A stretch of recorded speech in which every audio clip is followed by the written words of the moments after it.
Everyone, welcome back to the pharmacy India. तो अगर आप किसी भी फार्मा कॉम्पिटिटिव एग्जाम की तैयारी कर रहे हैं, जैसे कि जीपैट, नाइपर, ड्रग इंस्पेक्टर या किसी भी गवर्नमेंट फार्मासिस्ट एग्जाम की तैयारी कर रहे हैं, जैसे आरआरबी, ईएसआईसी, एम्स, सिपोए, कुछ भी, तो ये वीडियो आपके लिए होने वाला है, ये क्लास आपके लिए होने वाली है, क्योंकि आज इस क्लास में हम लोग एक ऐसे टॉपिक के बेस्ट एमसीक्यूज क्वेश्चन डिस्कस करने जा रहे हैं जो कि काफ़ी ज़्यादा इंपॉर्टेंट होगा और इन सभी एग्जाम्स में यहाँ से क्वेश्चन एक या दो आते ही हैं। तो शुरुआत करते हैं और आज के इस क्लास का हमारा टॉपिक है बायोकेमिस्ट्री का कार्बोहाइड्रेट के अंदर से ग्लाइकोलिसिस। बहुत इंपॉर्टेंट, बहुत ज़रूरी और बहुत ही ईजी आपका ये टॉपिक भी है, लेकिन सवाल यहाँ से काफ़ी टेढ़े मेढ़े पूछे जाते हैं। तो चलिए फिर शुरुआत करते हैं और देखते हैं कि कैसे क्वेश्चन आ सकते हैं। लेकिन उससे पहले अगर आप लोगों ने फार्मेसी इंडिया मोबाइल ऐप को डाउनलोड नहीं किया है तो कर लीजिएगा गूगल प्ले स्टोर से। यहाँ से आप लोग किसी भी जो कोर्स वगैरह आपको ज्वाइन करना है या फिर कोई टेस्ट सीरीज ज्वाइन करनी है तो आप यहाँ से डायरेक्टली कर सकते हैं। एंड इसी के साथ ही साथ आप फार्मेसी इंडिया की जो ऑफिशियल वेबसाइट है pharmacyindia.co.in, यहाँ पर विजिट कर सकते हैं लेटेस्ट अपडेट्स के लिए, क्विजेस के लिए, जो डेली जॉब अपडेट्स आती है उनके लिए, प्रीवियस ईयर पेपर्स के लिए, कॉलेज डिटेल्स के लिए, ये सारी चीज़ें आपको यहाँ पर मिल जाएगी। प्लस आपको इस क्लास का पीडीएफ मिलेगा टेलीग्राम पर, डिस्क्रिप्शन बॉक्स में आपको लिंक प्रोवाइड कराया गया है, तो सिर्फ क्लिक करना है और आप ज्वाइन हो जाओगे।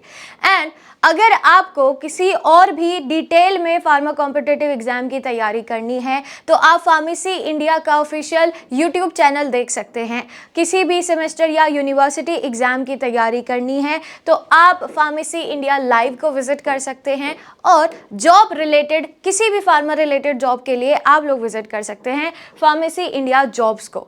ठीक है, चलिए तो आगे बढ़ते हैं हमारे पहले क्वेश्चन के साथ। सवाल सबसे पहला है, In glycolysis, the step that involve substrate level phosphorylation is catalyzed by। Question आपसे पूछा गया है कि ग्लाइकोलिसिस के अंदर एक ऐसा आपको स्टेप बताना है जिसके अंदर सबस्ट्रेट लेवल फॉस्फोराइलेशन कैटेलाइज किया जाता है। ठीक है, hexokinase and phosphofructokinase 1, phosphoglycerate kinase and pyruvate. अच्छा, आपको एंजाइम का नाम बताना है जो कि सबस्ट्रेट लेवल फॉस्फोराइलेशन को कैटेलाइज करेगा। ठीक है, hexokinase and phosphofructokinase, phosphoglycerate kinase या फिर पायरुवेट काइनेज या फिर एल्डोलेज, इनोलेज या triose phosphate isomerase and glyceraldehyde 3 phosphate dehydrogenase. देखो, ऐसे दो स्टेप्स है जिसके अंदर सबस्ट्रेट लेवल फॉस्फोराइलेशन किया जाता है। What is the meaning of substrate level phosphorylation? यानी सबस्ट्रेट के लेवल पे अगर आप एटीपी जनरेट कर रहे हैं तो that is substrate level phosphorylation, और एटीपी का जनरेशन सेकेंड फेज के अंदर होता है ग्लाइकोलिसिस का। आंसर जाएगा यहाँ पर बिल्कुल सीधा साधारण सा, आपका ये आंसर है phosphate glycerate kinase and pyruvate kinase. तो ऑप्शन नंबर सेकंड सही होगा। अब देखो, मैं आपको एक चीज यहां पर बता दूं कि कैसे ये वाला ऑप्शन आपका सही है। देखिए, फर्स्ट फेज में अगर आपको पता है तो GHAP और इसी के साथ ही साथ DHAP यानी ग्लिसरॉल्डिहाइड 3 फोस्फेट और डाइहाइड्रोक्सी एसीटोन फोस्फेट, यहाँ तक आपका सबसे पहला फेज होता है जिसके अंदर आप इसका भी इस्तेमाल कर लेते हो, उसका भी। तो ये तो आंसर वैसे ही नहीं होंगे। ट्राइओस फोस्फेट आइसोमेरेज या ग्लिसरॉल्डिहाइड 3 फोस्फेट डिहाइड्रोजिनेज वही है, ये भी नहीं होगा। तो ऑब्वियसली आंसर जाएगा आपका सेकंड। ठीक है, आगे बढ़ते हैं। Which of the following statement about glycolysis is false? अब कौन सी एक ऐसी स्टेटमेंट है जो कि ग्लाइकोलिसिस के रिगार्डिंग गलत दी हुई है? It is an anaerobic process, NADH is produced during glycolysis, pyruvate is the end product in anaerobic glycolysis या इट अकर्स इन साइटोप्लाज्म। यहाँ आपको देखकर ही पता चल जा रहा होगा कि कौन सी एक ऐसी स्टेटमेंट है जो कि ग्लाइकोलिसिस के लिए गलत दी हुई है। बिल्कुल सही आंसर जाएगा आपका थर्ड। पायरुवेट एंड प्रोडक्ट होता जरूर है ग्लाइकोलिसिस का, लेकिन इन एरोबिक कंडीशन में। ठीक है, इन एरोबिक ग्लाइकोलिसिस के अंदर, एनारोबिक ग्लाइकोलिसिस के अंदर जो एंड प्रोडक्ट होता है that will B lactic acid. ठीक है, तो सही ऑप्शन हो जाएगा आपका सी। लिख लीजिएगा, एनारोबिक कंडीशन में जो एंड प्रोडक्ट होता है आपके ग्लाइकोलिसिस का वो हो जाएगा लैक्टिक एसिड। ठीक है, तो करेक्ट ऑप्शन हो जाएगा यहाँ पर सी। Next question, the energy investment phase of glycolysis requires how many ATP molecules per glucose molecule? अब मान लीजिए मुझे एक ग्लूकोज मॉलिक्यूल को यूज करना है एक ग्लाइकोलिसिस रिएक्शन में, तो आपसे पूछा गया है कि जो आपका एनर्जी इन्वेस्टमेंट फेज होता है यानी फेज 1 जिसमें GHAP एंड DHAP तक का आपका फेज 1 होगा, ठीक है, फेज 1 जो कि एनर्जी यूटिलाइजेशन फेज होता है, और दूसरे फेज के अंदर आप क्या बनाते हैं, एनर्जी प्रोड्यूस करते हैं। पहले में यूटिलाइज कर रहे हो यानी वेस्ट कर रहे हो, वेस्ट नहीं यूज कर रहे हो, दूसरे में प्रोड्यूस कर रहे हो। पैसा खर्च करना और पैसा कमाना दोनों अलग अलग चीजें हैं, ठीक है। तो पहले फेज में कितने एटीपी आप यहाँ पर यूटिलाइज कर लेंगे ये आपसे पूछा गया है। सही ऑप्शन हो जाएगा 2 ही एटीपी यूज होती हैं और नेट गेन एटीपी का 2 ही होगा। तो ये 2-2 का जो सिस्टम है ये आपको याद रखना है, ठीक है। आगे बढ़ते हैं। Which of the following inhibit hexokinase in glycolysis? अब आपसे पूछा गया है इनहिबिशन से सवाल।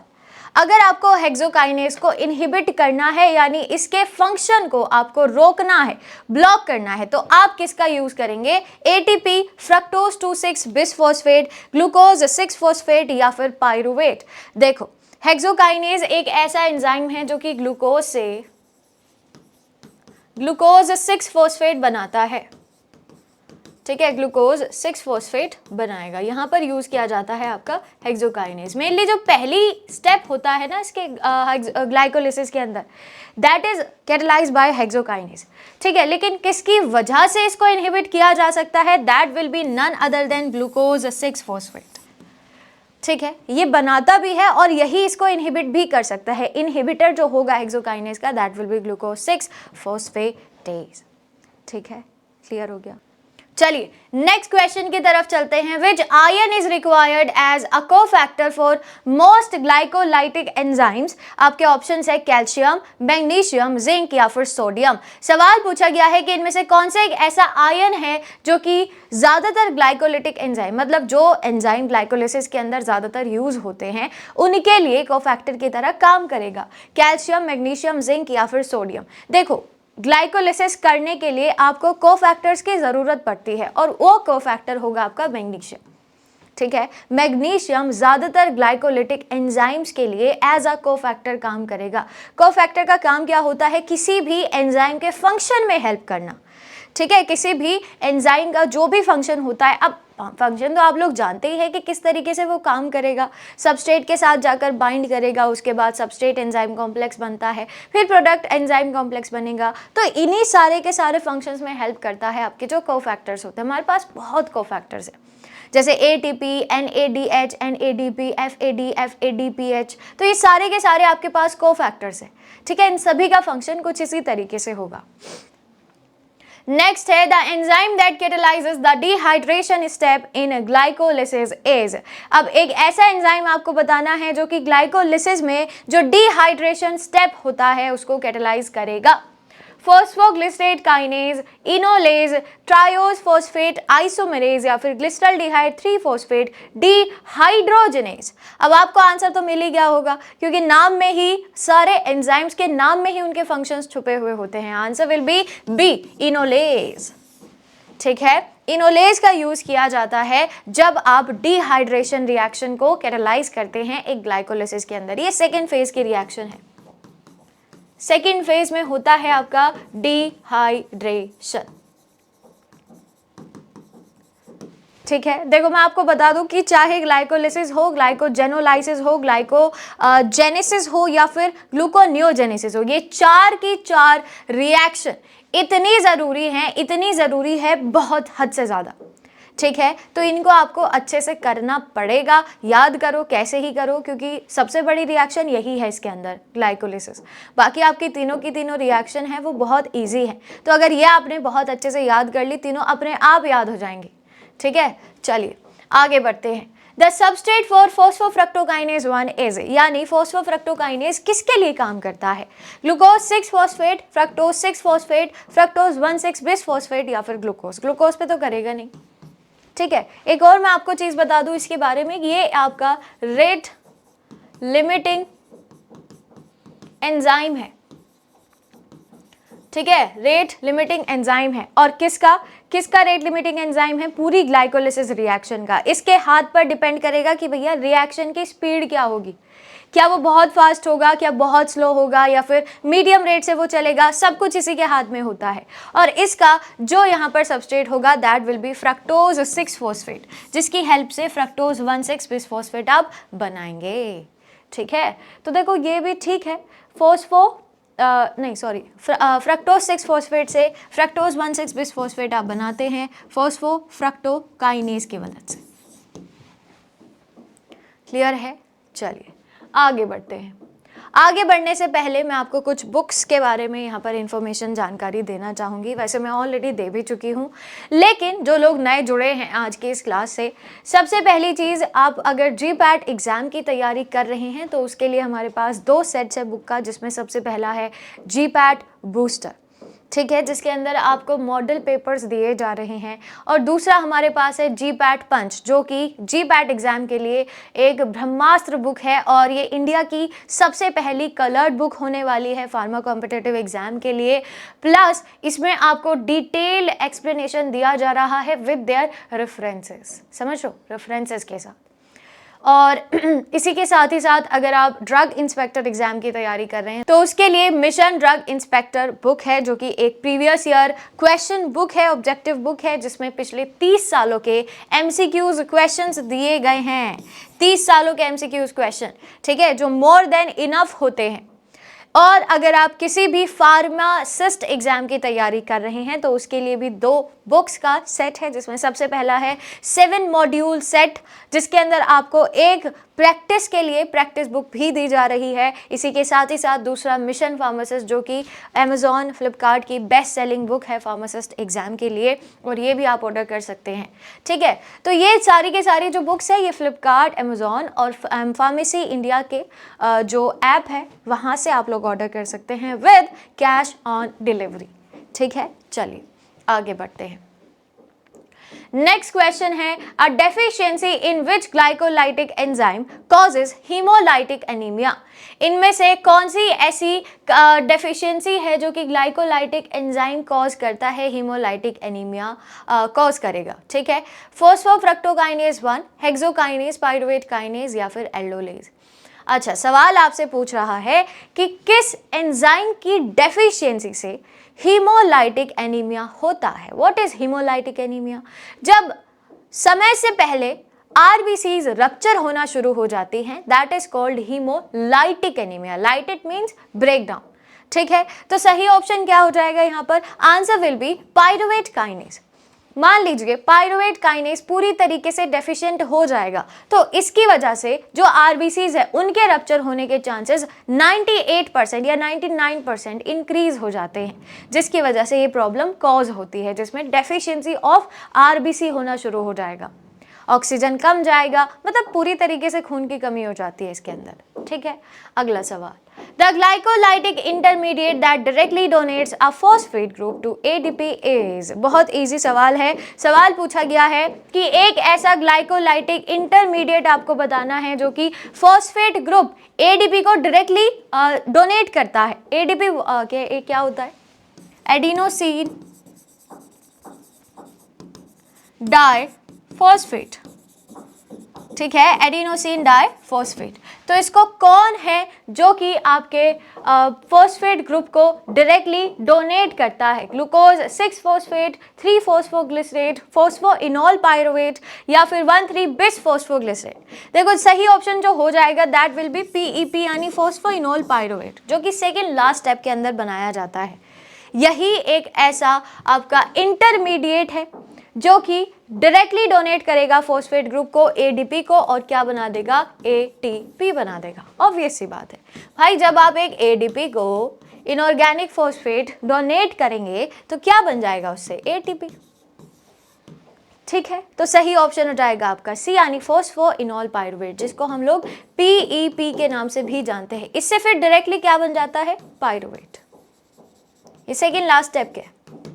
ठीक है, ये सेकेंड लास्ट में बनेगा और ये लास्ट में बनेगा, समझ लो। चलिए next, In glycolysis, which step involved the cleavage of a 6 carbon compound into 2 3 carbon compounds? अच्छा, सवाल है कि एक 6 कार्बन का कंपाउंड है, ठीक है, तो आपसे पूछा गया है कि कौन सा ऐसा आपका स्टेप होता है जिसके अंदर इस 6 कार्बन कंपाउंड को हम 3 कार्बन कंपाउंड में तोड़ देते हैं। ठीक है, ये आपसे पूछा गया है। Action of aldolase, action of hexokinase, action of enolase या फिर एक्शन ऑफ पायरुवेट काइनेज। तो ऑब्वियसली करेक्ट ऑप्शन जाएगा आपका ए, यानी एक्शन ऑफ एल्डोलेज। ठीक है, क्या होता है देखिए, फ्रक्टोज 1,6 बिसफॉस्फेट जो कि एक 6 कार्बन का कंपाउंड है, इससे हम 2 चीजें बनाते हैं, ग्लिसरॉल्डिहाइड 3 फॉस्फेट जो कि एक 3 कार्बन का कंपाउंड है, और डाइहाइड्रोक्सी एसीटोन फॉस्फेट जो कि अगेन एक 3 कार्बन का कंपाउंड है। तो ये मॉलिक्यूल बनेंगे with the help of aldolase. ठीक है, यहाँ पर जो एंजाइम यूज होगा वो एल्डोलेज होगा। वो बात की बात है कि ये दोनों एक दूसरे के आइसोमर्स होते हैं, वो आगे की चीज़ है, लेकिन जो क्वेश्चन में पूछा गया उसके अकॉर्डिंग आंसर जाएगा आपका एल्डोलेज। ठीक है, चलिए नेक्स्ट क्वेश्चन है असर्शन एंड रीजन का। असर्शन आपके पास है NADH generated in glycolysis is used for ATP production in aerobic condition. बिल्कुल सही बात है, NADH जो आप इस प्रोसेस के थ्रू बनाते हैं वो ATP जनरेट करने में ही यूज कर लिया जाता है एरोबिक कंडीशन में, तो ये तो बिल्कुल सही लिखा हुआ है। रीजन इसका दिया गया है NADH produce in glycolysis is oxidised back to NAD+ in the mitochondrial electron transport chain, और वहीं पर तो ATP बनाएगा। ठीक है, समझे, तो सही हो जाएगी दोनों बातें, आपका असर्शन भी सही है और रीजन भी सही है, तो answer will be A, both assertion and reason are true and reason is the correct explanation of assertion. तो ये बिल्कुल सही स्टेटमेंट लिखी हुई है, आंसर जाएगा आपका ए। ठीक है, आगे बढ़ते हैं। Which glycolytic intermediate is a high energy compound used for substrate level phosphorylation? Again उसी तरीके का सवाल है, समझ आ गया होगा आपको कि what is substrate level phosphorylation, यानी अगर इंटरमीडिएट में कहीं पर भी आप ATP जनरेट कर रहे हैं तो वही वाला जो स्टेप होता है उसी को आप सबस्ट्रेट लेवल फॉस्फोराइलेशन के नाम से जानते हैं। ठीक है, for example phosphoenol pyruvate PEP से आप जब पायरुवेट बनाते हैं तो ATP जनरेट होगा। ठीक है, तो ये जो स्टेप हो गया this is substrate level phosphorylation, समझ लो, तो इसी तरीके से होता है। चलिए अब यहाँ सवाल में पूछा गया है कि कौन सा ऐसा ग्लाइकोलाइटिक इंटरमीडिएट है जो कि हाई एनर्जी कंपाउंड है और इसका इस्तेमाल सबस्ट्रेट लेवल फॉस्फोराइलेशन के लिए किया जाता है। आपके ऑप्शंस है फ्रक्टोज 1,6 बिसफॉस्फेट, 1,3 बिसफॉस्फोग्लिसरेट, 3 फॉस्फोग्लिसरेट या फिर ग्लूकोज 6 फॉस्फेट। करेक्ट ऑप्शन यहाँ पर हो जाएगा 1,3 बिसफॉस्फोग्लिसरेट, जो कि ऑब्वियस सी बात है भाई कि ये तो भाई फेज 1 का आपका इंटरमीडिएट है, तो यहाँ तो आप ATP बनाते ही नहीं हो, ये तो है ही नहीं आपकी रेस में, बाकी ये भी नहीं होगा। 2 ऑप्शंस आपके पास बचे जिसमें से 1,3 बिसफॉस्फोग्लिसरेट ये एक ऐसा स्टेप होता है जहाँ पर आप सबस्ट्रेट लेवल फॉस्फोराइलेशन करेंगे, यानी ATP जनरेट यहाँ पर होगा, तो करेक्ट ऑप्शन आपका हो जाएगा सेकंड। ठीक है, next, which of the following glycolytic enzyme uses ATP as a substrate? अब इनमें से ऐसा कौन सा ग्लाइकोलाइटिक एंजाइम है जो कि ATP को सबस्ट्रेट की तरह यूज करेगा? सबस्ट्रेट से मेरा मतलब है कि उसके साथ कंबाइन होकर प्रोडक्ट बनाएगा। ठीक है, फॉस्फोग्लिसरेट, काइनेज, हेक्सोकाइनेज, एल्डोलेज या फिर इनोलेज। तो खुद ही सोचो कि ATP को हम यहाँ खर्च कर रहे हैं, तो कौन से फेज की बात हो रही है? फेज 1 की, और यहाँ पर फेज 1 के एंजाइम मुझे 2 ही दिखाई दे रहे हैं। 2 में से जो हेक्सोकाइनेज है, यानी जो सबसे पहले स्टेप का एंजाइम है, उसी को हम लोग कहेंगे कि ये ATP को यूज़ करता है अपने सबस्ट्रेट की तरह, क्योंकि अगर आप देखो बात करो फॉस्फोग्लिसरेट काइनेज की, तो ये फेज 2 का एंजाइम है, सेम एज इनोलेज फेज 2 का एंजाइम है। बचे आपके पास 2। एल्डोलेज के बारे में मैं ऑलरेडी आपको बता चुकी हूँ। ठीक है, तो करेक्ट ऑप्शन हो जाएगा हेक्सोकाइनेज। कब यूज़ किया जाता है? जब आप ग्लूकोज से ग्लूकोज 6 फॉस्फेट बना रहे होंगे उस दौरान। ठीक है, तो करेक्ट ऑप्शन हो जाएगा आपका हेक्सोकाइनेज। चलिए ठीक है, next question, Which enzyme in glycolysis is inhibited by fluoride ions? Again inhibition से सवाल पूछा गया है कि इनमें से कौन सा एक ऐसा एंजाइम है ग्लाइकोलाइसिस का जो कि फ्लोराइड आयंस की हेल्प से इनहिबिट किया जा सकता है। इनहिबिट से मेरा मतलब है रोका जा सकता है। एल्डोलेज, इनोलेज, हेक्सोकाइनेज या पाइरुवेट काइनेज। देखो ऐसे क्वेश्चन तो आपको याद, ऐसी जो चीज़ें हैं, ऐसे सवाल जो हैं, इसके लिए तो आपको जो इनहिबिशंस हैं वो याद करने पड़ेंगे। और मेरे हिसाब से कि ये जो क्वेश्चन है ये एंजाइम का है, लेकिन यहाँ पूछ लिया है क्योंकि ये ग्लाइकोलिसिस से भी रिलेटेड है। अब आपको हर एक एंजाइम का क्या इनहिबिटर होता है, किसकी हेल्प से उसको इनहिबिट किया जाता है, ये चीज़ याद करनी पड़ेगी क्योंकि आपकी मजबूरी है।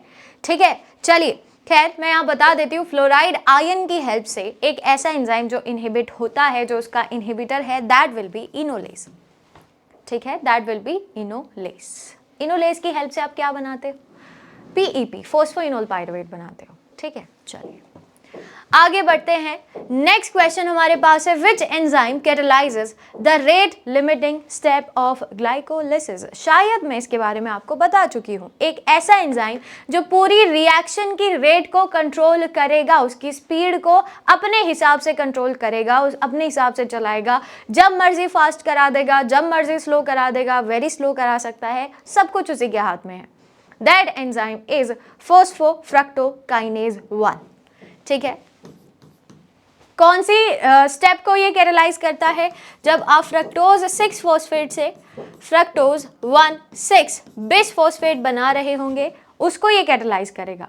यानी तीसरा जो स्टेप होता है ग्लाइकोलिसिस का, उसको ये कैटालाइज करता है, फोस्फोफ्रक्टोकाइनेज 1, जिसको आप PFK1 के नाम से जानते हैं। ठीक है, ऐसे भी आपको दिखाई दे सकता है ये। चलिए next question, which statement is true about glycolysis? Glycolysis के लिए कौन सी एक स्टेटमेंट है जो कि सही लिखी हुई है? It consumes 4 ATP and generates 2 ATP। उल्टा कर दिया इन्होंने। It occurs only under aerobic condition. It produces 2 NADH per glucose molecule. It occurs in the mitochondrial matrix. ये तो गलत है, तो B और C में से एक ऑप्शन सही होना चाहिए और जो सही आंसर जाएगा that will B C। 2 NADH बनाता है ये एक ग्लूकोज मॉलिक्यूल के साथ। NADH क्या है? एक कोफैक्टर है। निकोटिनामाइड, एडेनिन, डाइन्यूक्लियोटाइड, हाइड्रोजन, ये एक इंटरमीडिएट है जो कि आपके विटामिन B3 यानी नायसिन से बनाया जाता है। और एक ग्लूकोज मॉलिक्यूल में आप यही चीज़ बनाओगे जिसका अल्टीमेटली आप ATP जनरेशन कर देंगे। यानी एक NADH से 3 ATP बनेंगे भाई। ठीक है, तो आप खुद ही हिसाब लगा लो अब। क्लियर? बाकी दूसरा जो ऑप्शन है, it occurs only under aerobic condition, गलत है ये। एरोबिक एनारोबिक दोनों कंडीशन में किया जा सकता है जो आपका ग्लाइकोलिसिस है। ठीक है, मैंने आपको पहले ही बताया लैक्टिक एसिड, पाइरुवेट दोनों एरोबिक एंड एनारोबिक कंडीशंस के क्या होते हैं? एंड प्रोडक्ट्स होते हैं। ठीक है, आगे बढ़ते हैं। Which enzyme generates the first ATP molecule in glycolysis? अब फेज 2 की बात हो रही है, सवाल है जनरेशन से, तो बात करो फेज 2 की। 2 ऑप्शन या एक ऑप्शन ऐसे ही कट जाएगा, पढ़ लेते हैं।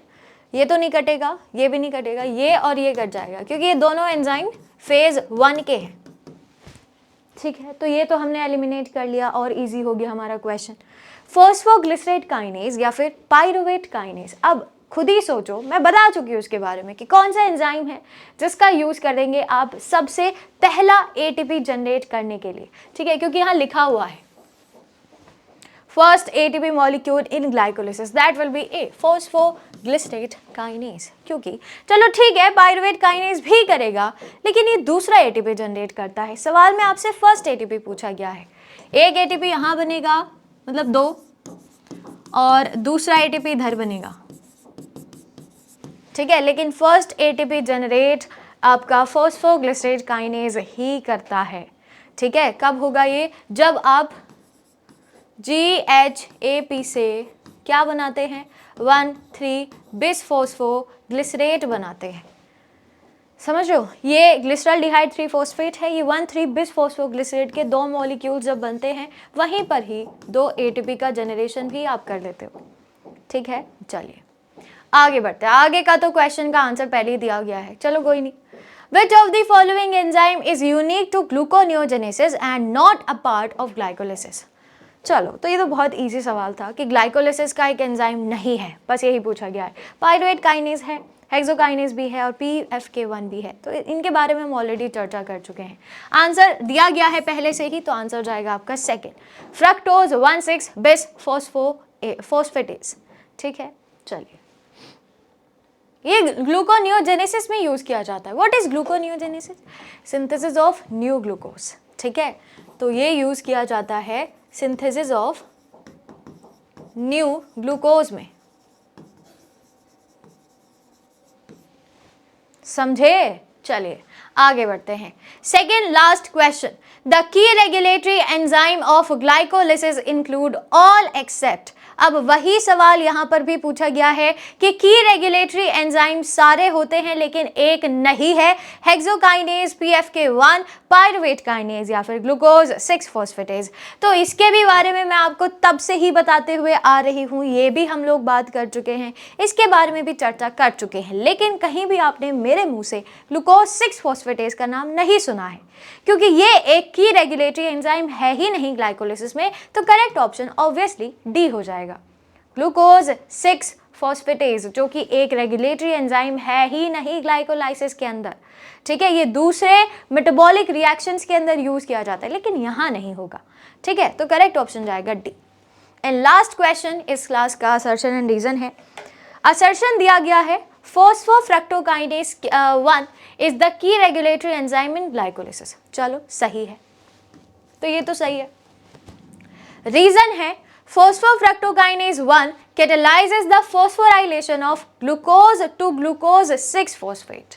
अच्छा, सवाल आपसे पूछा गया है कि असर्शन तो सही है लेकिन रीजन मुझे सही नहीं लग रहा है, क्योंकि रीजन में आप खुद ही देखिए, फॉस्फोफ्रक्टोकाइनेज 1 एक ऐसा एंजाइम है जो कि फ्रक्टोज 6 फॉस्फेट से फ्रक्टोज 1,6 बिसफॉस्फेट बनाता है, लेकिन यहां दिया गया है phosphorylation of glucose to glucose 6 phosphate. ये काम तो हेक्सोकाइनेज का होगा।